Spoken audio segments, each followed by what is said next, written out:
Witam Was ponownie z zamku Kamieniec. Mury tej średniowiecznej warowni pamiętają czasy Jagiellonów, czyli czasy, o których dzisiaj będę Wam dalej opowiadał. Jest to drugi odcinek na temat historii Jagiellonów. W ostatnim odcinku opowiedziałem o tym, jak to się w ogóle stało, że Jagiełło zdobył tron Polski, jak przez swoje długie panowanie doprowadził do znacznej potęgi zarówno Polskę, jak i Litwę.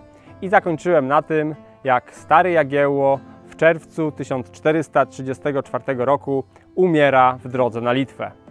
Teraz mamy odcinek drugi, gdzie opowiem o tym, jak jego synowie Władysław III i Kazimierz doprowadzili z kolei dynastię jagiellońską do niesamowitej chwały i opowiem, jak to się stało, że Jagiellonowie zapanowali nad połową Europy. Ale początki były nadzwyczaj skromne i bardzo niepewne. Kiedy 25 lipca 1434 roku młody, 10-letni Władysław był koronowany na króla Polski, to dynastia istniała tylko w osobach tego młodego chłopca i jego 7-letniego brata Kazimierza. I nikt wówczas nie spodziewał się, że z tych dwóch małych chłopców po 50 latach wyrośnie najpotężniejsza dynastia Europy, bo tak należy Jagiellonów na końcu XV wieku ocenić. Nie dość, że 10-letni Władysław oczywiście siłą rzeczy nie rządził samodzielnie, to do tego Litwa w ogóle rządziła się własnymi prawami, żyła własnym życiem i była związana z Polską tylko nominalnie. Tam trwała tak naprawdę wojna domowa jeszcze za czasów Jagiełły rozpoczęta. Świdrygiełło, najmłodszy brat Jagiełły, walczył z Zygmuntem Kiejstutowiczem, który de facto uznawał polskie zwierzchnictwo, ale było to takie zagranie bardziej polityczne niż realne, ponieważ zależało mu oczywiście na uczestnictwie polskiego rycerstwa w jego zmaganiach bojowych. Natomiast w liście na przykład do Albrechta Habsburga pisał, co następuje. My nigdy nie byliśmy niewolnymi, ani też nasze wielkie księstwo nigdy nikomu nie było poddane. I teraz nie dzierżę go dla Polaków, lecz siedzę na nim, objąwszy je z Bożej łaski, prawym dziedzictwem przodków moich.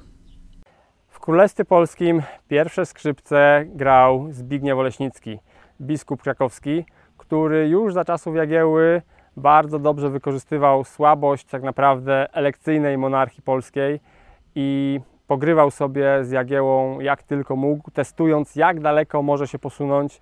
Robił publiczne wystąpienia, w których bardzo mocno ganił króla, bo wiedział, że może sobie na to pozwolić. I teraz wyobraźcie sobie, jak w momencie, kiedy 10-letni Władysław III zasiada na tronie, Zbigniew Oleśnicki czuł się pewnie. Panoszył się niczym król po Polsce i bardzo wielu szlachcicom i możnowładcom się to nie podobało, ale to jeszcze nie był czas, żeby rozprawić się, albo próbować w ogóle rozprawić się z przemożnym biskupem krakowskim. Punktem zwrotnym w litewskiej wojnie domowej była wielka bitwa pod Wiłkomierzem. Tam z jednej strony stanął Świdrygiełło wspierany przez wojska ruskie, tatarskie, a także krzyżaków z zakonu inflanckiego, tej wschodniej gałęzi zakonu krzyżackiego. Po drugiej stronie wojska litewskie, też oczywiście posiłki ruskie i rycerstwo polskie pod dowództwem Jakuba Kobylańskiego. W tej wielkiej bitwie po stronie polskiej walczyło ponad 10 tysięcy ludzi. Podobną liczebność miały wojska Świdrygiełły. 3 dni obie armie stały niedaleko siebie pod Wiłkomierzem, aż 1 września Jakub Kobylański dostrzegł okazję, kiedy to siły Świdrygiełły zaczęły się przegrupowywać, prawdopodobnie szykując się do ataku na wojska polsko-litewskie. Szarża kawalerii wdarła się głęboko pomiędzy kolumnę wojsk Świdrygiełły, rozbijając je na pół, co dało kolosalną przewagę taktyczną atakującym. Około godziny trwało później niszczenie 2 części wojsk Świdrygiełły, a kawalerowie mieczowi, którzy pozostali z tyłu, nie zdołali nawet włączyć się do bitwy. Uciekli za to na wyspę na jeziorze Żyrnowo, lecz i tam zostali dopadnięci przez wojsko litewskie, a mistrz zakonu inflanckiego Franke von Kerskorff poległ. Nie tylko wiernych Świdrygielle, Litwinów i Rusinów padło bardzo wielu w tej bitwie, ale również Pogrom rycerzy zakonnych był wielki. Przez kilka miesięcy inflanty były praktycznie bezbronne i Zygmunt Kiejstutowicz mógł bez problemu rozprawić się z tą częścią zakonu krzyżackiego. Jednak nie zrobił tego, postanowił ruszyć na wschód i gonić Świdrygiełłę, żeby dokończyć wojnę domową i żeby już nie było żadnego pretendenta do tronu wielkoksiążęcego na Litwie. Tymczasem na wschodzie nie doszło do szybkiego rozstrzygnięcia. Uwikłał się on tam w wieloletnie jeszcze zmagania wojenne na wschodzie, a inflanty w międzyczasie zostały uzbrojone ponownie i nie zostały podbite przez Litwinów. Tymczasem w grudniu 1437 roku umiera wielki wróg Polski Zygmunt Luksemburski. I w tym momencie dzieje się okoliczność bardzo korzystna, ponieważ zarówno tron czeski, jak i węgierski zostają zwolnione. Ostatnią wolą Zygmunta Luksemburskiego było, żeby trony czeski i węgierski odziedziczył po nim Albrecht Habsburg. Jednak Czesi nie chcieli kolejnego Niemca na swoim tronie i wysłali poselstwo do Krakowa, żeby zaprosić Władysława III na tron praski. Młody król bardzo chętnie zasiadałby na dwóch tronach, ale Zbigniew Oleśnicki, biskup krakowski, zdecydowanie się temu przeciwstawił, uważając, że grozi to jego pozycji, ponieważ jeżeli zostałby on królem tych dwóch królestw, to z łatwością ruch husycki przedostałby się do Polski, zacząłby się tu plenić coraz bardziej, a był to ruch wymierzony bardzo mocno przeciwko tej starej, skostniałej hierarchii kościelnej, ruch, który chciał reform, który chciał bardziej przyjaznego, wiernym Kościoła. To nie było na rękę Oleśnickiemu. Więc on powiedział, że absolutnie Władysław nie uda się do Pragi na koronację, lecz niezrażeni tą odmową Czesi w kwietniu 1438 roku w Kutnej Chorze dokonali elekcji, podczas której wybrali na swojego króla Kazimierza Jagiellończyka, młodszego brata naszego Władysława. No i teraz to, kto zostanie królem czeskim, tak naprawdę miało się okazać na polu bitwy, ponieważ widząc to, Albrecht Habsburg momentalnie z niemieckim rycerstwem uderzył na Pragę i w czerwcu rzeczywiście koronował się na króla czeskiego, ale od wschodu na Pragę podążało już rycerstwo polskie oraz czeskie. Jednakże okazało się, że Albrecht ma 2 razy więcej rycerzy niż Polacy i Czesi razem wzięci, więc rozsądni polscy dowódcy zarządzili odwrót, a później we wrześniu wojska czeskie zostały przez Albrechta pokonane i w ten oto sposób zabezpieczył on koronę czeską dla siebie, a następnie też przejął koronę węgierską. Kolejny 1439 rok będzie jeszcze ciekawszy. W lutym doszło do pokoju pomiędzy Jagiellonami a Habsburgami. Nie można powiedzieć, że to był pokój w wojnie polsko-czeskiej, ponieważ po stronie Habsburga walczyli głównie Niemcy, a po stronie Czechów głównie Polacy, a Czesi byli i po jednej i po drugiej stronie konfliktu. Natomiast niezadowolenie w Polsce z tego obrotu sprawy było bardzo duże. I oczywiście skanalizowało się ono na Zbigniewie Oleśnickim i doszło do buntu prawie że takiego jak rewolucja husycka w Czechach. Na czele buntowników stanął Spytko z Melsztyna, potomek tego Spytka, który 40 lat wcześniej zginął nad Worsklą, walcząc z Mongołami. I konfederaci ci mieli poparcie też w królowej Zofii, królowej seniorce, oczywiście żonie Władysława Jagiełły. Więc wydawało się, że konfederacja możnowładców przeciwko przemożnemu biskupowi zwycięży. Jednakże biskup sprytnie, dyplomatycznymi krokami dogadał się z Zofią, wycofała ona swoje poparcie dla buntowników, a później wojska lojalne wobec biskupa pod Grotnikami w Małopolsce pokonały wojska Spytka z Melsztyna i został on na polu bitwy zabity. Ponoć biskup osobiście rozkazał, żeby nie grzebać ciał poległych, no bo to byli heretycy, a heretycy, jak wiecie, w hierarchii kościoła średniowiecznego byli gorzej jak psy. Tak się skończyła ta konfederacja, można powiedzieć, polskich husytów, ale to nie był koniec bardzo ważnych wydarzeń 1439 roku, ponieważ we wrześniu na Węgrzech podczas kampanii wojennej nagle umiera 42-letni Albrecht Habsburg. Człowiek, który do tej pory miał tylko jedną córkę, a jego żona była w ciąży, co prawda, jednakże nie zostawił męskiego potomka.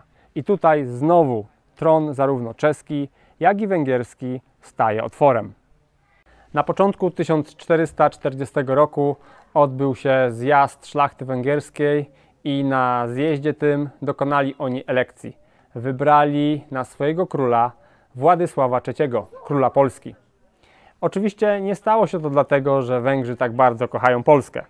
Tutaj przede wszystkim zdecydowała polityka. Wybrali najsilniejszego możliwego sąsiada, który mógł pomóc im w walce z Turkami. Bo Turcy w tamtym czasie byli tymi, którzy konsumowali coraz szybciej Bałkany. Podbili już całą Bułgarię, zwasalizowali sobie Serbię i zagrażali już bezpośrednio Węgrom. Więc oni, szukając sojusznika na północy, chcieli pomocy po prostu w walce z Turkami na południu. Dla Władysława oczywiście była to okoliczność niezwykle korzystna. Jak tylko dowiedział się o tym, że węgierska szlachta wybrała go na swojego króla, zebrał swoich najlepszych rycerzy, wsiadł na koń i ruszył z Krakowa do Szekérfehérváru. Tam 17 lipca 1440 roku został koronowany, mając 16 lat, na króla Węgier. I w tym momencie oczywiście rozpoczęła się wojna domowa na Węgrzech, ponieważ stronnictwo prohabsburskie też na niej istniało, oczywiście nie zaakceptowało tego wyboru i przez 2 lata zwolennicy Władysława III oraz zwolennicy Habsburgów walczyli ze sobą na terenie Węgier. Jednakże ta walka była bardzo nie w smak Eugeniuszowi IV, papieżowi, który chciał, żeby to Turków bić, a nie żeby tu chrześcijanie na terenie Węgrzech się między sobą zabijali. Mediował bardzo mocno za pokojem i wreszcie w 1442 roku doszło tutaj do porozumienia. Władysław miał zachować koronę węgierską, ale miał poślubić w przyszłości 5-letnią obecnie Elżbietę, córkę Albrechta Habsburga, i w ten oto sposób miał on połączyć te dwa rody, a co więcej, następcą na Węgrzech miał zostać syn Albrechta, bo jednak po jego śmierci urodził mu się syn, pogrobowiec, któremu dano na imię, bardzo sprytnie zresztą politycznie, Władysław. Wyobraźcie sobie, dynastia niemiecka, habsburska, daje swojemu synowi na imię Władysław, po to, żeby jak najłatwiej był on akceptowalny na tronach czeskim i węgierskim. I tenże Władysław Pogrobowiec miał zostać następcą naszego Władysława, jeżeli by ten zmarł, na tronie węgierskim. Taki układ zawarto i od 1442 roku Władysław zaczął szykować się do rozprawy z Turkami, no bo taka była jego główna obietnica, którą złożył swoim węgierskim poddanym, i taki też teraz stał się jak gdyby cel życiowy. Jego, mam wrażenie, opanowała taka wizja bycia nowym krzyżowcem, który odbije południowe tereny z rąk Turków i będzie takim wielkim bohaterem chrześcijaństwa. Ale zanim przejdziemy do kampanii Władysława na Bałkanach, przenieśmy się na Litwę, gdzie nadal sytuacja nie była jeszcze wyjaśniona. Nie wiadomo było, kto tak naprawdę będzie władał tym krajem, który jest bardzo rozległy, jest mozaiką różnych księstw, ludów, wierzeń, wyznań. I co więcej, żeby sytuację skomplikować, w 1440 roku umarł Zygmunt Kęstutowič i nagle rozgorzała znowu sprawa sporu o to, kto będzie wielkim księciem litewskim. Pretendentów było 3. Był to Michał Łuszka, czyli syn Zygmunta Kęstutowicza. Był oczywiście stary już Świdrygiełło, najmłodszy brat Jagiełły. No i oczywiście był Kazimierz Jagiellończyk. Kazimierz Jagiellończyk, którego nasz Władysław III wysłał tam jako swojego namiestnika, który miał zabezpieczyć interesy naszego króla na terenie Litwy. Pozycja Kazimierza Jagiellończyka była na tyle mocna, ten szacunek dla Jagiełły był na tyle duży na Litwie, że bez problemu, oczywiście przy pomocy polskiego rycerstwa, zabezpieczył on władzę dla Jagiellonów na terenie Litwy, ale Bojarzy, widząc to, co się dzieje, że Władysław bawi na Węgrzech i jest bardzo zainteresowany sprawami południa, a nie Polski, czy w ogóle Litwy, okrzyknęli Kazimierza wielkim księciem litewskim, co było w oczach Władysława tak naprawdę buntem jego młodszego brata przeciwko niemu, ponieważ on miał jasny prikaz, że jedzie tam jako namiestnik swojego brata, a nie po to, żeby koronować się na wielkiego księcia Litwy. Jednak ja mam wrażenie, że Kazimierz zgodził się na tą koronację w dobrej wierze i wcale nie miał tutaj wrogich zamiarów w stosunku do swojego brata, który rzeczywiście był zajęty sprawami na Węgrzech i wcale nie zamierzał prędko udawać się na Litwę, żeby tam przez te bezkresne kilometry mierzyć się ze swoimi wrogami politycznymi, tylko raczej myślał o szykowanej właśnie wielkiej wyprawie krzyżowej na południe, która rozpoczęła się w 1443 roku. I na początku szła bardzo dobrze. Wojska polsko-węgierskie, wspierane posiłkami mołdawskimi, wołoskimi, chorwackimi, bośniackimi i buntownikami serbskimi, ruszyły na południe przez Serbię i pod Niszem doszło do pierwszej bitwy, gdzie armia turecka została rozgromiona.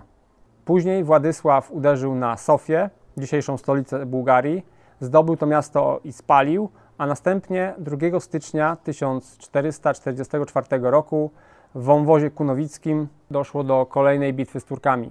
Około 10-tysięczna armia ich została znowu pokonana i 4000 jeńców trafiło do niewoli polsko-węgierskiej. Także triumf Władysława III i Jana Hunyadi, dowódcy wojsk węgierskich, był wielki.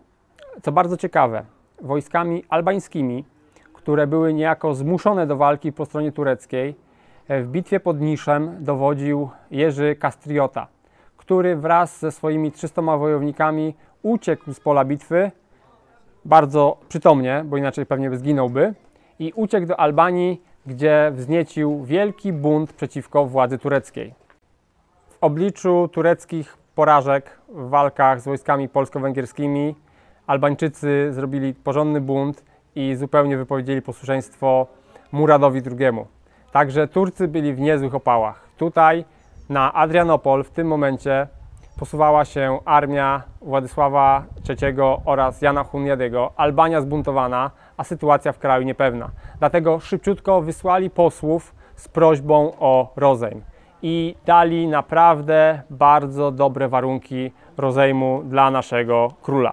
Po pierwsze, wyzwalali Serbię spod swojego panowania. Po drugie, Murad II ofiarował 24 naddunajskie twierdze, które miały przejść w ręce chrześcijan i obiecywał pokój na 10 lat. Władysław przyjął te warunki i zapanował rozejm. Jednakże 17 dni po tym rozejmie, który miał miejsce 12 czerwca, czyli 27 czerwca 1444 roku, 30-tysięczna, potężna armia turecka została przez wojska albańskie Jerzego Kastrioty dosłownie zmiażdżona. Miał on 2 razy mniej wojska, słabo uzbrojonego, a mimo to zdołał pokonać 2 razy bardziej liczną armię turecką. I to spowodowało, że Władysławowi w głowie zaświtała myśl: skoro Turcy są tak słabi, że tacy górale albańscy, wieśniacy można by powiedzieć, słabo uzbrojeni, są w stanie zniszczyć 30-tysięczną armię turecką, to co dopiero on, potężny król Zjednoczonego Królestwa Polsko-Węgierskiego, może dokonać. Być może on jest w stanie pokonać zupełnie Turków, być może jest w stanie dotrzeć aż do Jerozolimy. I takie na pewno wizje roztaczał przed nim nuncjusz papieski, który towarzyszył mu podczas tej kampanii wojennej. I to też spowodowało, że nasz władca na początku sierpnia 1444 roku zdecydował się zerwać ten rozejm i uderzyć ponownie na Turcję. Ponownie ruszył na Adrianopol i gdyby zdobył tą twierdzę, to prawdopodobnie Bułgaria była już by cała wyzwolona i Turków panowanie po tej stronie cieśniny Bosfor byłoby zakończone. Jednak tutaj sytuacja zaczęła się trochę psuć. Po pierwsze dlatego, że Turcy, widząc powagę sytuacji, zmobilizowali wszystkie wojska, jakie tylko mieli dostępne w tej azjatyckiej części, żeby przeciwstawić się tej chrześcijańskiej krucjacie. Co więcej, Przeprawę przez cieśninę Bosfor miała zabezpieczyć flota wenecka i papieska, jednak nie udało im się to zrobić. Tymczasem Turcy dogadali się z Genueńczykami. Genueńczycy byli rywalami Wenecjan, więc robili im zwykle na złość, a w tym przypadku Genueńczycy zrobili po prostu na złość nam. Przeprawili tą wielką armię turecką, która liczyła w tym czasie 60 000 wojowników, na drugą stronę. I teraz Murad II w październiku 1444 roku posuwał się w kierunku Adrianopola, żeby pokonać naszego władcę. On, widząc co się dzieje, bardzo przytomnie skierował się na północ w kierunku Warny, tam licząc, że spotka się z flotą wenecką i otrzyma od niej posiłki. Tak się nie stało. W ogóle nie dotarły też do niego posiłki albańskie, bo był tam w kontakcie z tymi buntownikami. Nie dotarły posiłki z Konstantynopola, który miał ostatnią szansę tak naprawdę, żeby uratować się przed Turkami. I w takiej oto sytuacji 10 listopada 1444 roku pod Warną doszło do wielkiej bitwy. Z jednej strony Władysław III oraz Jan Hunyadi, z drugiej strony 60 000 wojowników tureckich Murada II. Bitwa rozpoczęła się od ataku lekkiej kawalerii tureckiej na prawe skrzydło wojsk polsko-węgierskich. Ten pierwszy atak został odparty przez znajdujących się tam Chorwatów i Węgrów. Następnie Murad II posłał kolejną falę do ataku, tym razem wzmacniając ją ciężką kawalerią, spachisami. Odpowiedzią na to był kontratak Jana Hunyadi, na tyle skuteczny, że zginął nawet przywódca doborowej tureckiej kawalerii, Karadża Pasza. Władysław III, sądząc, że właśnie następuje rozstrzygający moment bitwy, ruszył do ataku ze swoim rycerstwem i niczym Aleksander Wielki pod Issos, chcący dosięgnąć Dariusza, tak tutaj nasz król blisko był namiotu sułtana Murada II. Śmierć tureckiego wodza zapewne przyniosłaby zwycięstwo armii chrześcijańskiej, jednak był on osłaniany doborowymi oddziałami janczarów, którzy wytrzymali napór polskich rycerzy i zaraz ruszyli do kontrataku, a mając ogromną przewagę liczebną, wnet odnieśli zwycięstwo. Polski atak załamał się, Władysław padł na ziemię, lecz nikt nie był w stanie mu pomóc w tym morzu Turków atakujących ze wszystkich stron. Mimo usilnych poszukiwań nie odnaleziono ciała polskiego króla. Odcięto jakąś głowę jakiegoś chrześcijańskiego rycerza i zawieziono ją do stolicy Turków. Tam wsadzono do słoju pełnego miodu, żeby zapobiec jej rozkładowi, i wystawiono na widok publiczny jako trofeum wojenne, ale kiedy wenecki żeglarz dotarł tam, żeby zobaczyć tą głowę, stwierdził, że ma ona blond włosy, więc absolutnie nie była to głowa naszego króla, ponieważ on był brunetem. Co się stało z naszym Władysławem, który teraz już nosił przydomek Warnieńczyk? Tak naprawdę nie wiadomo, jest to wielka tajemnica, do dziś nierozstrzygnięta, jest wiele fascynujących hipotez, łącznie z tą, że jest on ojcem Krzysztofa Kolumba, ale tak czy inaczej legendy po Europie krążyły jeszcze przez dobrych parę lat i do Polski też one trafiły wraz z powracającym rycerstwem, które ocalało z tej bitwy. I przez wiele lat tak naprawdę trudno było kogokolwiek koronować na króla Polski, ponieważ nie ma dowodu, że poprzedni król zmarł. Na Węgrzech sprawa była prosta. Wrócił tam w glorii krzyżowca, oczywiście przegranego ostatecznie, ale jednak wspaniałego bojownika o sprawę chrześcijańską, Jan Hunyadi. I on teraz został regentem, a królem został zgodnie z postanowieniami ugody wcześniejszej Władysław Pogrobowiec, czyli syn Albrechta Habsburga, który miał dopiero kilka latek, także był zupełnie pod opieką Jana Hunyadi. Natomiast w Polsce sytuacja przedstawiała się znacznie bardziej ciekawie, ponieważ oczywiście szlachta małopolska od razu wysłała poselstwo do Kazimierza Jagiellończyka, żeby zaprosić go na tron krakowski, ale on stwierdził, że niekoniecznie go coś takiego interesuje. Więc tutaj zaskoczenie było duże. Zaczęto poszukiwać innych pretendentów do tronu polskiego, skoro Kazimierz nie jest tak chętny, żeby na nim zasiąść. Myślano o Fryderyku Hohenzollernie z Brandenburgii, tym, który kiedyś miał zostać mężem Jadwigi, córki Władysława Jagieły. Myślano też o Bolesławie Mazowieckim jako piaście na tronie Królestwa Polskiego. Ale jednak gros szlachty chciało przede wszystkim Kazimierza. Kazimierza, który na początku wymawiał się, że skoro jego brat nie wiadomo czy umarł, to on nie może przyjąć tej korony. W końcu po 2 latach powiedział, że już niedługo da odpowiedź i wreszcie w 1446 roku zgodził się, że przyjmie koronę królewską. Ale też pogrywał sobie trochę z panami polskimi, ponieważ on nie chciał dawać tak dużych ustępstw jak jego ojciec. Pamiętacie, Jagiełło dał bardzo duże ustępstwa na rzecz szlachty po to, żeby zabezpieczyć sukcesję dla Władysława. A teraz Kazimierz nie chciał popełniać tego samego błędu i chciał tą szlachtę trzymać w takiej niepewności, żeby oni wyłożyli jak gdyby swoje karty i żeby zobaczyć, jak dużo może od nich uzyskać. I wreszcie 25 czerwca 1447 roku w Krakowie Kazimierz został koronowany na króla, mając lat 20. I w tym momencie był on elekcyjnym królem Polski i wielkim księciem litewskim, gdzie czuł się panem dziedzicznym. Więc była to unia personalna, ale nie była to taka równoważna unia, gdzie władca mógłby przekazać całe to połączone państwo swojemu potomkowi. Tym bardziej, że bojarzy litewscy zgodzili się wysłać swojego wielkiego księcia do Krakowa, żeby przyjął koronę polską, ale tylko pod warunkiem cofnięcia Unii Grodzieńskiej. Unii, która spajała w mocniejszy sposób oba kraje. Miał też Kazimierz obiecać, że żadnej ziemi Lachom nie odda i że Litwa utrzyma swoją daleko idącą niezależność.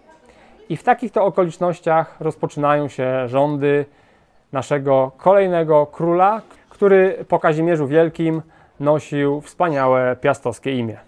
Mimo tych dużych sukcesów dyplomatycznych młodego króla, został teraz właśnie królem Polski, miał 20 lat dopiero, był już wielkim księciem litewskim, to jednak była przeciwko niemu silna opozycja na Litwie, która kontestowała jego władzę. I na czele tej opozycji stał wspomniany wcześniej Michajłuszka. Michajłuszka miał silne plecy, że tak powiem. Popierali go liczni bojarzy ruscy, a do tego horda nadwołżańska, ta główna część Złotej Ordy, która tam istniała nad Wołgą po rozpadzie tego tworu w 1427 roku, też stała po stronie Michajłuszki. Także ciąg dalszy wojny domowej na Litwie. Teraz Kazimierz Jagiellończyk po koronacji rusza tam z polskim rycerstwem, ma oczywiście swoich popleczników. Jego sojusznikiem jest też Hadzi Gerej, założyciel Hanatu Krymskiego, i wraz z Tatarami krymskimi udaje się wreszcie mu w 1449 roku w bitwie pokonać opozycję. Michajłuszka ucieka najpierw do Tatarów, później ucieka do Moskwy i co bardzo ciekawe, w Moskwie bardzo szybko zostaje otruty, bo kniaź moskiewski woli nie drażnić swojego bardzo silnego sąsiada i woli takiego niewygodnego gościa, że tak powiem, otruć, żeby też zyskać punkty u Kazimierza Jagiellończyka i prawdopodobnie Kazimierz Jagiellończyk będzie mu bardzo wdzięczny, jemu i jego następcy, ponieważ nie będzie on przez kolejne długie lata swoich rządów podejmował żadnych negatywnych kroków przeciwko Moskwie, a Moskwa na tym szalenie skorzysta, o czym opowiem później. Tymczasem nasz młody władca potrzebował żony. I któż mógł być lepszą partią dla niego, jak ta kiedyś 5-letnia Elżbieta, która miała zostać żoną jego starszego brata. Teraz Elżbieta Rakoszanka miała już 16 lat i jak najbardziej nadawała się do ożenku z naszym królem.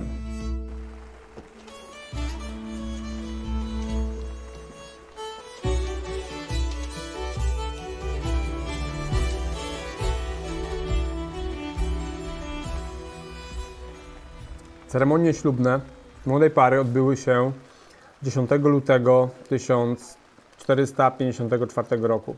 I oczywiście wybuchł spór, kto ma udzielić sakramentu małżeństwa młodej parze. Oczywiście Oleśnicki, teraz już kardynał, czuł się oczywiście najważniejszą osobą w państwie i chciał udzielać, ale z kolei arcybiskup gnieźnieński uważał, że to on jako zwierzchnik Kościoła polskiego powinien namaścić młodą parę na jej drodze. I wreszcie kompromisowo uznano, że niech zrobi to legat papieski jako gość w naszym kraju, niech ma ten zaszczyt. Ale kiedy doszło do dnia ślubu, okazało się, że legat papieski nie potrafi ani po polsku, ani po rusku, ani po niemiecku, więc w jaki sposób on ma przyjąć przysięgę małżeńską od tych nowożeńców.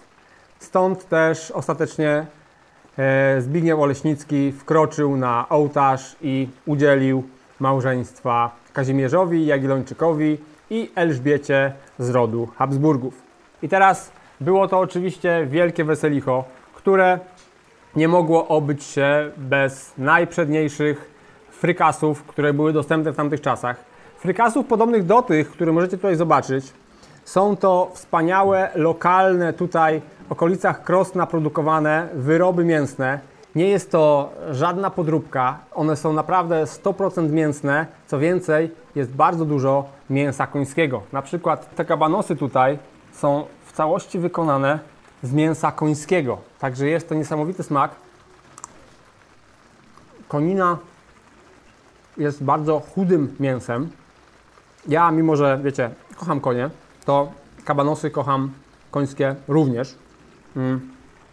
To wszystko kupić możecie u naszego sponsora na jego stronie internetowej, a oczywiście dla widzów kanału Osada Słowiańska jest specjalna zniżka, która daje Wam możliwość tańszego zakupu tych wspaniałych wędlin i nie tylko, bo różne wyroby zbliżone do mięsa na tym sklepie internetowym znajdziecie.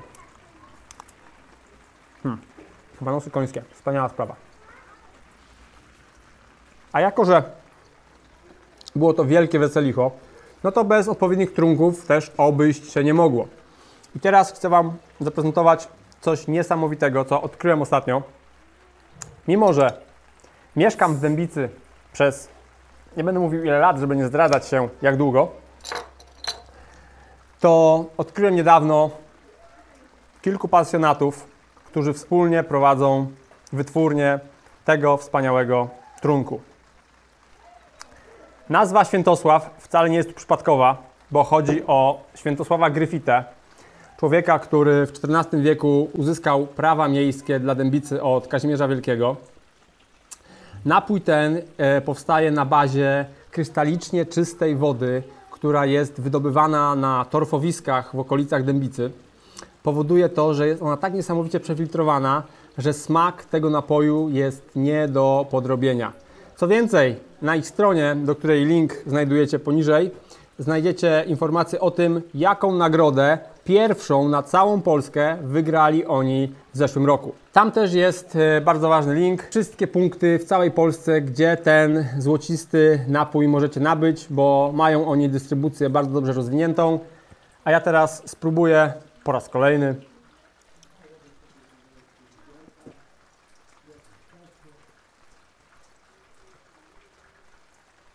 I powiem Wam, że smak jest naprawdę wyśmienity.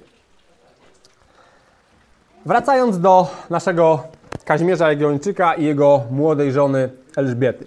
Była to niesamowicie istotna para, niesamowicie istotne małżeństwo, które odcisnęło się na dalszych losach całej Europy. Kazimierz z Elżbietą miał aż 13 dzieci, z czego 4 ich synowie zasiedli na tronach królewskich, co też dało Elżbiecie przydomek Matki Królów, bo rzeczywiście urodziła ona 4 królów europejskich. Ale też córki Kazimierza i Elżbiety zostały bardzo strategicznie wydawane za mąż. One trafiły do najprzedniejszych rodów Europy i dzisiaj, na początku XXI wieku, przeprowadzono badania genetyczne i doszli naukowcy do wniosku, że wszyscy monarchowie europejscy współcześni mają w sobie krew którejś z córek Kazimierza Jagiellończyka i Elżbiety Rakoszanki.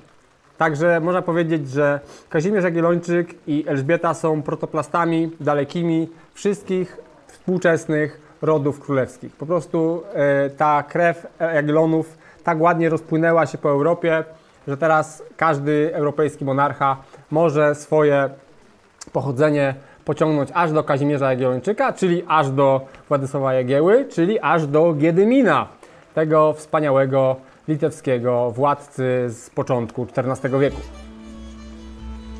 Mogłoby się wydawać, że na dworze jagiellońskim panowała jakaś kosmopolityczna kultura. Pyszne. Która kazałaby na przykład mówić dworzanom po niemiecku, jako że Elżbieta była habsburską księżniczką. Absolutnie nie. Oni mówili stricte po polsku i bardzo mocno pokazuje to fakt, że kiedy ich najstarsza córka Jadwiga została wydana za księcia bawarskiego Jerzego Bogatego z rodu Wittelsbachów, to kiedy trafiła na ten dwór do swojego męża przyszłego, nie mówiła ani trochę po niemiecku. I oni byli zszokowani, jak to córka królowej teraz habsburskiej nie mówi po niemiecku, dopiero musieli ją od zera uczyć niemieckiego. Zobaczcie, jak bardzo mocno polski dwór był w Krakowie za czasów Kazimierza Jagiellończyka. Korzystając z tymczasowego osłabienia Czechów, Kazimierz dokonał tego, co już 100 lat wcześniej obiecał Kazimierz Wielki, czyli dokonał przynajmniej niewielkiej rekonkwisty na Śląsku. Pokonał Jana IV, schołdował księstwo oświęcimskie, a później jeszcze dodał do tego ziemię zatorską. Także chociaż trochę usatysfakcjonował panów polskich, którzy za tym Śląskiem ciągle tęsknili, mimo że już setki lat Śląsk tak naprawdę do Polski nie należał. Ale najważniejsza kwestia to była północ.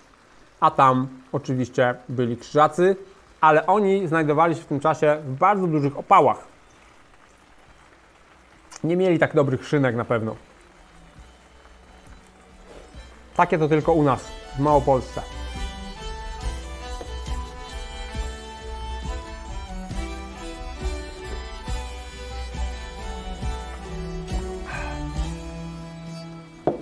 Zaraz po ślubie można by powiedzieć, że Kazimierz otrzymał wspaniały prezent.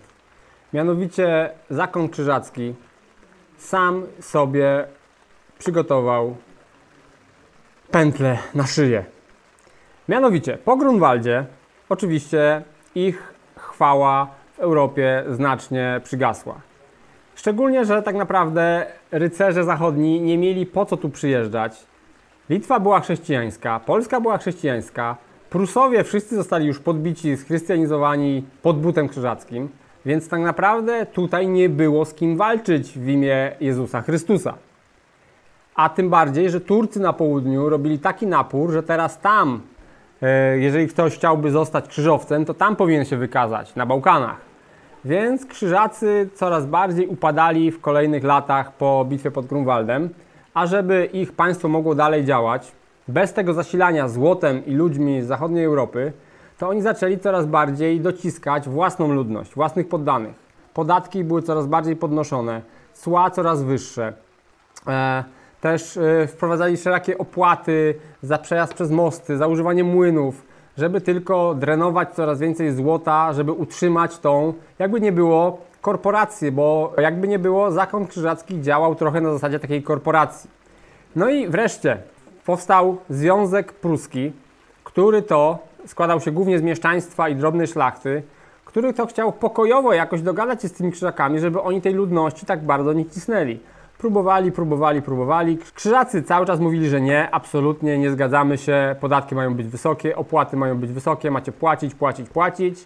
Więc wreszcie postanowili zbrojnie wypowiedzieć posłuszeństwo zakonowi krzyżackiemu. I oczywiście, kiedy to zrobili, w lutym 1454 roku, to poprosili Kazimierza Jagiellończyka o pomoc. Poprosili go, żeby on został ich panem, a nie ci niedobrzy krzyżacy.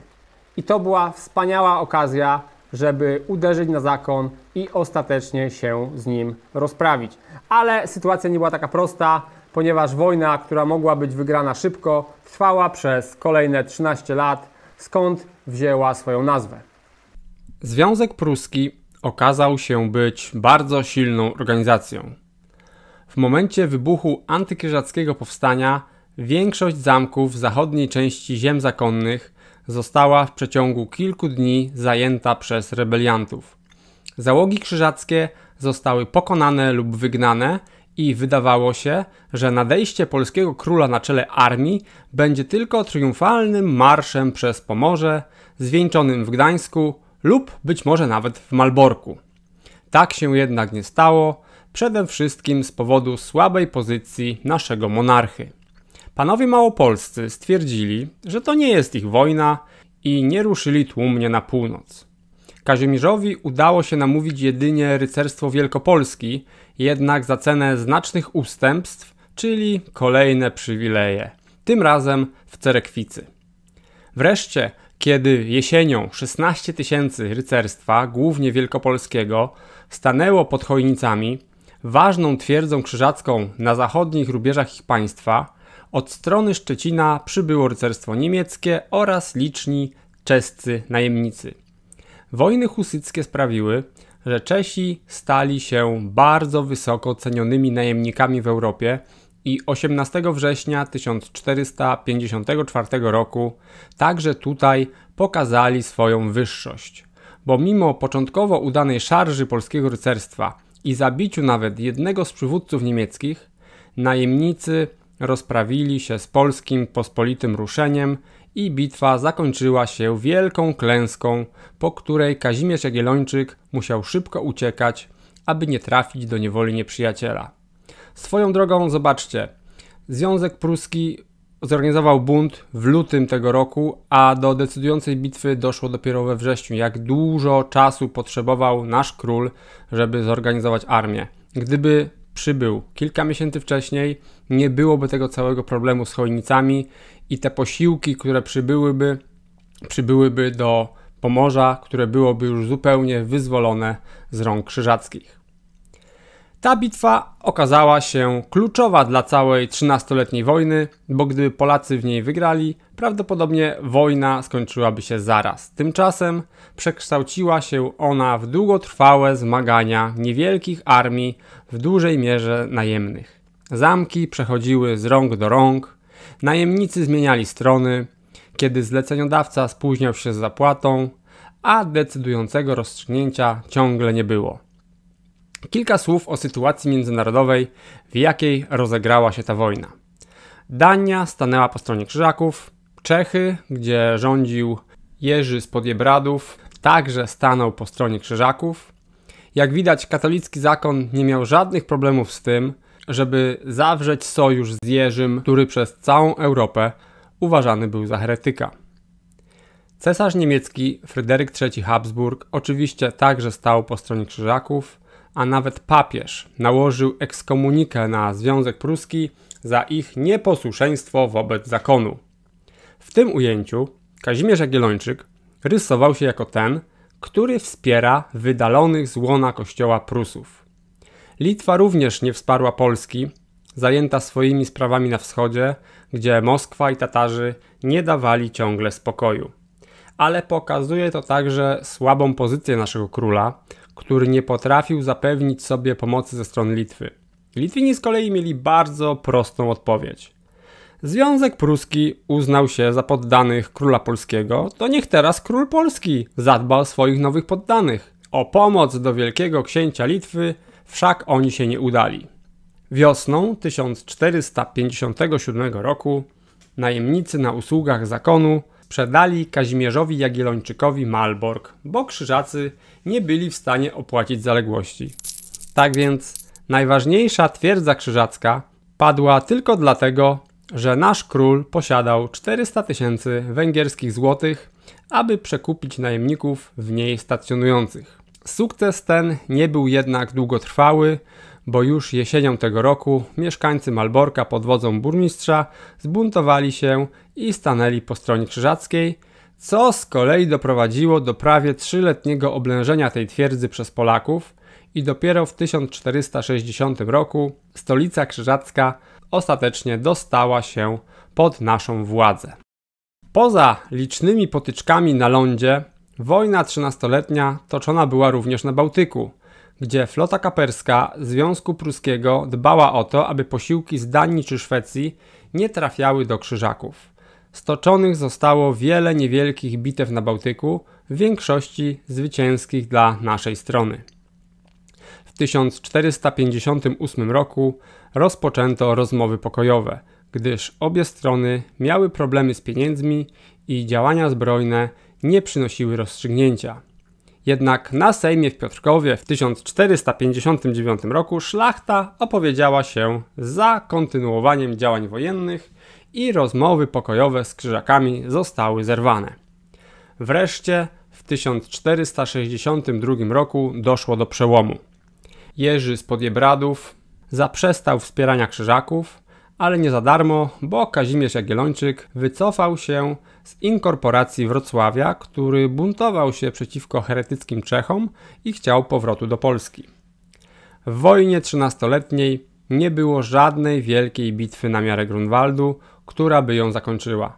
Po prostu długotrwałe działania wojenne i siła ekonomiczna Polski sprawiły, że Krzyżacy ostatecznie zostali bez grosza i bez armii.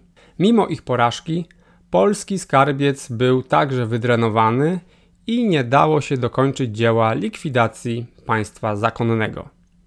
Ostatecznie w 1466 roku podpisano drugi pokój toruński, który dawał nam spore nabytki terytorialne i zobowiązywał wielkiego mistrza zakonu krzyżackiego do złożenia hołdu lennego królowi polskiemu.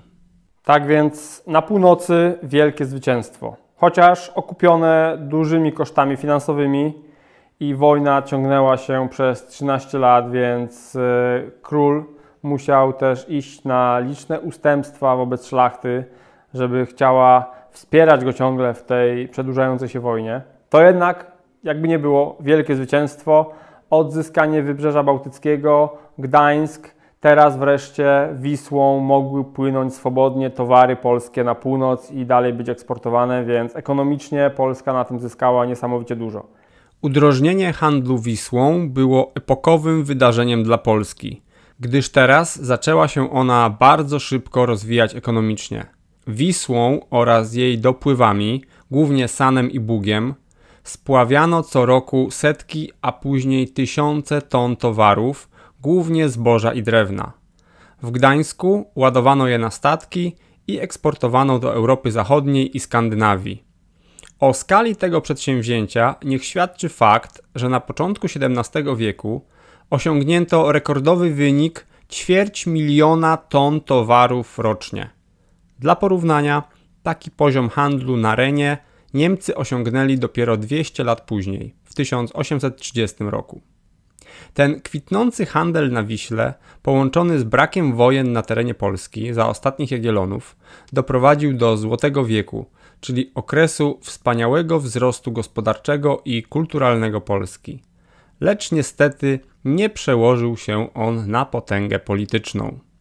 W tym momencie warto wspomnieć o skutkach 122 lat rządów w Polsce, najpierw Ludwika Węgierskiego, później Władysława Jagieły i wreszcie Kazimierza Jagiellończyka. Monarchowie ci, aby utwierdzić swoją władzę i zapewnić sukcesję, poczynili kolosalne ustępstwa na rzecz szlachty, które za każdym razem wydawały się niewielkie, ale kumulacja przywilejów szlacheckich z tego okresu doprowadziła do stanu, w którym korona polska była de facto elekcyjna, szlachta miała nadrzędną władzę w państwie, a król jedynie panował, a nie rządził. Przykładem niech będą nadania cerekwickie z początku wojny 13-letniej. Ograniczały one możliwość konfiskaty mienia szlacheckiego, a także mocno ograniczały karę śmierci w stosunku do przedstawicieli stanu rycerskiego. Zabraniały królowi nakładać nowe podatki bez zgody sejmików szlacheckich.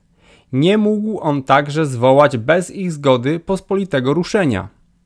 Powstawała Rada Królewska, która wkrótce stała się de facto izbą wyższą naszego parlamentu, czyli Senatem. Stopniowo bardzo mocne uprzywilejowanie jednych kosztem drugich, czyli rycerstwa kosztem mieszczan i chłopów, dało początek złotej wolności szlacheckiej i oczywiście rozkwitowi tej grupy społecznej, a szczególnie jej najbardziej energicznych rodów, które wnet stworzą coś na kształt najwyższej kasty Rzeczypospolitej, czyli magnaterię. W moich dalszych opowieściach o historii Rzeczypospolitej zobaczycie, jak zgubne były następstwa tych wszystkich przywilejów i jak ostatecznie doprowadziły one do upadku naszego państwa.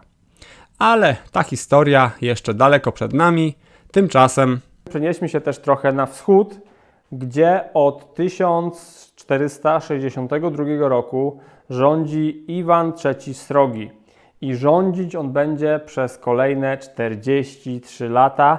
I to jest właśnie ten człowiek, który zbuduje potęgę Moskwy, która to później potęga przerodzi się w imperium, które w konsekwencji w późniejszych wiekach nas pożre. Ale zacznijmy od początku. Kiedy, pamiętacie, na Litwie w latach 30. i 40. XV wieku trwały wojny domowe, to w Moskwie było bardzo podobnie i Moskwa miała wielkie szczęście, że nie byliśmy wtedy skonsolidowani, bo z łatwością moglibyśmy to księstwo ruskie daleko na wschodzie podbić. Jednak Litwa zajęta swoimi problemami, Moskwa zajęta swoimi i dopiero teraz Iwan III skonsolidował swoją władzę i umocnił to państwo, które w przyszłości stanie się potęgą. Pierwszym jego bardzo znaczącym zwycięstwem było spotkanie z wojskami tatarskimi nad rzeką Urgą w 1480 roku, jesienią, dokładnie 100 lat po bitwie na Kulikowym Polu, kiedy to Dymitr Doński pokonał wreszcie Mongołów i pokazał, że da się zwyciężyć z Tatarami. Teraz nad Urgą po jednej stronie stanęły wojska Wielkiej Ordy, wojska tatarskie, a po drugiej stronie wojska moskiewskie. Tatarzy liczyli na posiłki litewskie, bo Kazimierz Jagiellończyk oczywiście wspierał delikatnie przeciwników Moskwy, ale zajęty był on wojną popią na Warmii i nie przysłał posiłków dla Hana Wielkiej Ordy. Te wojska tak stały nad tą Urgą przez wrzesień, październik i w listopadzie, kiedy wreszcie pogoda była fatalna, padały lodowate deszcze, zaczęły się nocne przymrozki. Tatarzy w końcu stwierdzili, że nie idą dalej, wracają i w ten oto sposób, bez rozlewu krwi, nad Urgą Iwan III zakończył erę 250 lat mongolskiej tyranii nad ziemiami księstwa moskiewskiego. Bo już wcześniej oczywiście Olgierd w bitwie nad Silnymi Wodami złamał potęgę tatarską w 1362 roku i Litwie już Mongołowie wtedy nie zagrażali, ale jednak z księstwa moskiewskiego i tych księstw, które nie były pod parasolem Litwy, Mongołowie aż do 1480 roku trybut cały czas brali. Teraz to się skończyło i była to wielka chwała dla Iwana III. Innym bardzo istotnym elementem było poślubienie przez niego Zofii z Paleologów, czyli z tej ostatniej bizantyjskiej dynastii. Zofia była księżniczką, która miała w sobie tą krew ostatnich bizantyjskich cesarzy i ona to została przez papieża wysłana do Iwana, żeby próbować przekabacić go na unię z Rzymem. Skoro już Konstantynopol upadł, to może Moskwa zjednoczy się z Rzymem. Iwan skorzystał bardzo mocno z tej księżniczki, wziął ją sobie za żonę oczywiście, ale wcale nie zamierzał się z Rzymem bratać. Co więcej, ogłosił, że to teraz Moskwa zamiast Konstantynopola jest stolicą chrześcijaństwa prawosławnego, czyli tego w jego mniemaniu właściwego, i ta Zofia tylko umocniła legitymację jego władzy nad całą prawosławną częścią Europy. Kiedy już wyzwolił się spod tatarskiego jarzma, zaczął coraz śmielej poczynać sobie przeciwko państwu polsko-litewskiemu. W 1482 roku podpuścił Tatarów krymskich, żeby najechali na południe Litwy i oni zrobili coś, co Batu Chan zrobił w 1240 roku, czyli najechali południowe krańce państwa litewskiego i złupili Kijów. Wspaniałe miasto znowu zostało spalone, tak jak dawniej to za czasów wielkich Mongołów. Później w 1485 roku zajął wreszcie bardzo istotne księstwo twerskie, a widząc jego potęgę, kilka grodów pogranicznych na Litwie przeszło na stronę Moskwy. Ale do samej śmierci Kazimierza Jagiellończyka w 1492 roku Iwan III Srogi nie podjął żadnej bezpośrednio wrogiej akcji przeciwko naszemu królowi. Zobaczcie, jak dużą estymą cieszył się ten władca i jak silni byliśmy wtedy, że taki Iwan wolał sobie siedzieć cichutko i czekać na śmierć naszego władcy. Po jego śmierci niestety wydarzyła się od razu wojna, ale o tym już opowiem w kolejnym odcinku. Tymczasem wróćmy na południe, bo tam w 1457 roku, w bardzo młodym wieku, jeszcze nastoletnim, umiera Władysław Pogrobowiec. I w ten oto sposób kończy się dynastia Habsburgów na tronie czeskim i węgierskim i znowu sprawa sukcesji po tymże młodzieńcze jest otwarta. Zarówno Czechy, jak i Węgry robią w tym czasie coś, na co Polska musiała czekać niestety 200 lat, aż do elekcji Jana III Sobieskiego. To znaczy wybierają sobie rodzimych królów. Czesi wybrali sobie na króla Jerzego z Podjebradów, weterana wojen husyckich, który jako zwolennik tego ruchu husyckiego miał w ogóle ogromne problemy, żeby zostać koronowany, bo żaden katolicki biskup nie chciał się podjąć tego zadania i wreszcie biskupi przysłani przez Macieja Korwina z Węgier zdołali koronować go w obrządku, powiedzmy, chrześcijańskim na króla czeskiego. Ale to też powodowało, to jego przymierze z husytami, to jego sprzyjanie temu ruchowi powodowało, że był bardzo izolowany na arenie międzynarodowej. Habsburgowie oczywiście stali murem za katolicyzmem i byli gotowi robić krucjaty na Czechów, żeby ich na łono kościoła przywrócić. Jedynie właśnie nasz Kazimierz Jagiellończyk był w miarę przychylnie nastawiony do Czechów i Jagiellonowie w miarę tolerancyjnie odnosili się do swoich południowych sąsiadów. Ale władza Jerzego z Podjebradów tak bardzo nie podobała się papieżowi, że Paweł II w 1466 roku ekskomunikował go, nakazał jego poddanym nieposłuszeństwo w stosunku do władcy i to spowodowało, że wybuchł bunt w Czechach i z tej okazji zamierzał skorzystać zarówno Fryderyk Habsburg, jak i Maciej Korwin. Uderzyli na Czechy, którzy to Czesi właśnie w tym czasie, mimo że wydawało się, że są na przegranej pozycji, walczyli bardzo dzielnie i zwyciężyli w tej wojnie. Pokonali przede wszystkim Węgrów, chociaż doszło trochę do podziału królestwa, dawnego Wielkiego Królestwa Czeskiego, bo tą wschodnią część jednak Węgrzy zajęli. W 1471 roku Jerzy z Podjebradów umiera i na łożu śmierci wyznacza na swojego następcę Władysława Jagiellończyka, syna Kazimierza, naszego króla.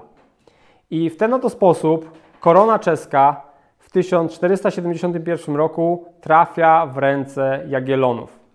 Nie ma mocy, która mogłaby się temu skutecznie sprzeciwić. Oczywiście Maciej Korwin, król Węgier, chce walczyć o koronę czeską. Dochodzi do wojny polsko-węgierskiej, która trwa ze zmiennym natężeniem przez kolejne 8 lat.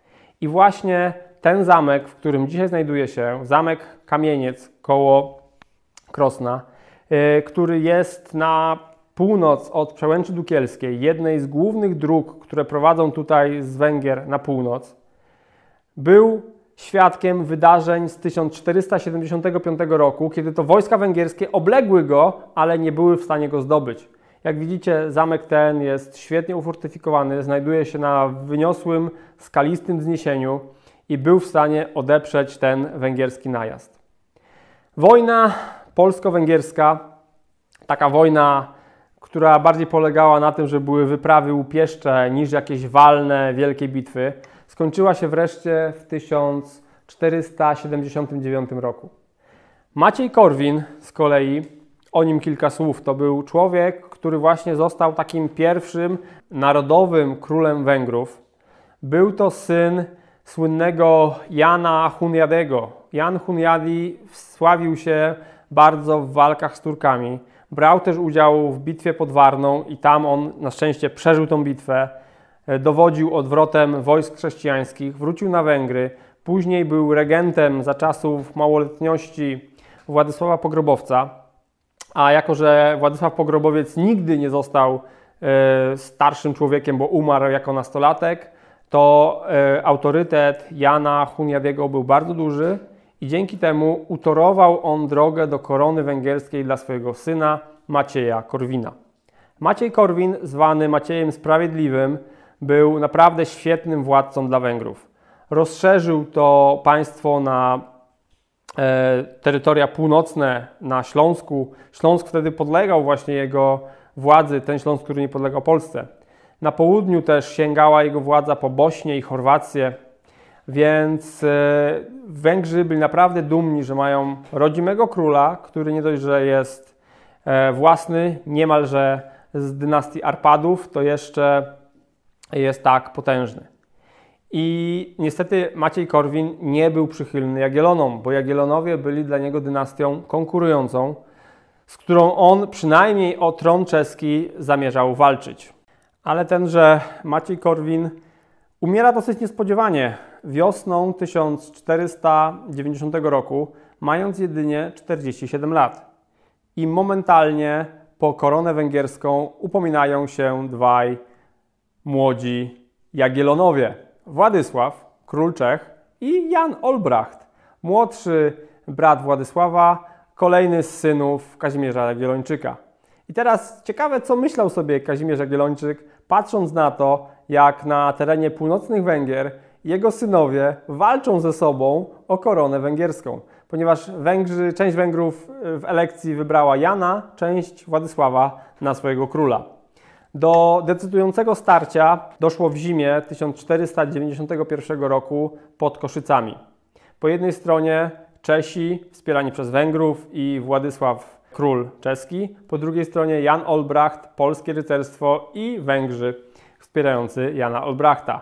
Bitwa oczywiście nie była bardzo krwawa, no bo tu nie było jakiejś wielkiej nienawiści pomiędzy braćmi. To po prostu była braterska bójka o zabawkę, tak naprawdę można by powiedzieć, bo zobaczcie, Jagielonowie nie mieli w tym momencie żadnych naturalnych wrogów. Mogli doprowadzić do tego, że młodzi książęta jagiellońscy walczyli sobie o koronę węgierską. Mogli tak bardzo trwonić swoje siły.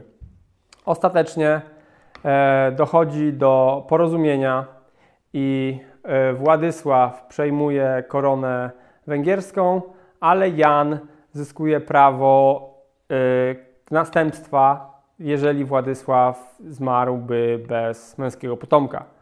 Także na rok przed śmiercią naszego króla, Kazimierza Jagiellończyka, Jagielonowie zaczynają panować nad praktycznie połową Europy, ponieważ korona czeska jest w ich rękach, korona węgierska, korona polska i największa terytorialnie korona litewska, bo Litwa w tym czasie sięga niemalże 1 000 000 km². Potęga Jagiellonów w momencie śmierci Kazimierza Jagiellończyka jest wielka, ale są już pierwsze ślady problemów, które będą ciążyć nad nami przez kolejne 200 lat. Mianowicie największym problemem są Turcy na południu i Moskwa na wschodzie. Turcy, którzy w latach 80. XV wieku zajmują Mołdawię, hołdują ją i odcinają nas od portów nad Morzem Czarnym. Wcześniej Mołdawia zwykle była lennem Polski i tędy nasze szlaki handlowe mogły płynąć na południe. Teraz Turcy już tutaj usadawiają się i problem turecki będzie dla nas bardzo palący w kolejnych wiekach. Tak samo Hanat tatarski na Krymie staje się podległy Turkom i przez to będzie nam wrogi, co będzie powodowało bardzo wyniszczające najazdy na południe państwa polsko-litewskiego w kolejnych wiekach. Ale o tym opowiem w kolejnym odcinku. Teraz kończąc, chciałbym powiedzieć, że Kazimierz Jagiellończyk być może słusznie przez niektórych historyków uważany jest za zdecydowanie największego władcę w historii Polski wszechczasów. Bo zdecydowanie król ten osiągnął niezwykłe sukcesy. Po pierwsze, bardzo sprawnie rozprawił się z zakonem krzyżackim i problem, który wisiał nad nami przez tak naprawdę 200 lat, został za jego rządów rozwiązanych. Polska odzyskała dostęp do morza, do Gdańska, które zostało utracone za czasów Łokietka w 1308 roku. Handel mógł kwitnąć. Co więcej, Kazimierz Jagiellończyk sprawnie zjednoczył Polskę z Litwą. Nie było na szczęście tutaj wojny, chociaż była ona blisko w pewnym momencie pomiędzy Polską a Litwą. Więc ten wielki gmach stworzony przez Władysława Jagiełłę został utrzymany za jego rządów. No i co więcej, odzyskał trochę ziem na Śląsku i dał radę swojego syna wsadzić na tron węgierski i na tron czeski, co też było niesamowitym sukcesem. Jednak na minus można powiedzieć, że zaniedbał bardzo mocno sprawę wschodnią, odpuścił Moskwie i to miało się na nas zemścić, ponieważ Moskwa, mogąc spokojnie działać, zajęła Nowogród Wielki, a Nowogród Wielki powodował, że teraz ta cała Republika Kupiecka swoje zyski przekazywała dla Moskwy. I to była bardzo mocna podstawa gospodarcza dla Moskwy, żeby w kolejnym XVI wieku uczynić ją potężną. I tu niestety nasz władca zawinił, ponieważ mógł on dość łatwo jeszcze skontrować zakusy Moskwy w drugiej połowie XV wieku, żeby nie rozpleniała się ona tak bardzo na terenach wschodnich. Tak czy inaczej, Kazimierz Jagiellończyk, wspaniały polski władca, zostawił po sobie 6 synów, liczne córki, które zostały wspaniale wydane za mąż i uczynił Polskę wielką, średniowieczną, późnośredniowieczną, już taką wczesno-renesansową, można było powiedzieć, potęgą. W tym odcinku to tyle. Zapraszam Was na 3. i 4. odcinek historii Jagiellonów, które niedługo ukażą się na kanale. Ja nazywam się Ziemowit i bardzo dziękuję Wam za uwagę w tym odcinku. Drogi widzu, niezmiernie cieszę się, że obejrzałeś mój film do samego końca. Wysłuchaj więc proszę tych kilku słów. Chcę dla Ciebie tworzyć filmy zupełnie bez reklam i bez żadnej cenzury. Coraz częściej, kiedy mówię o naszej historii w sposób otwarty, odbierana jest mi monetyzacja. Dlatego proszę o wsparcie kanału, dzięki czemu będę mógł coraz więcej filmów wypuszczać zupełnie bez reklam i bez ograniczania się w słowach. Takie rozwiązanie będzie komfortowe zarówno dla Ciebie, jak i dla mnie. Docelowo chcę zupełnie zrezygnować z monetyzacji i polegać finansowo wyłącznie na wspierających mnie widzach. Dziękuję bardzo.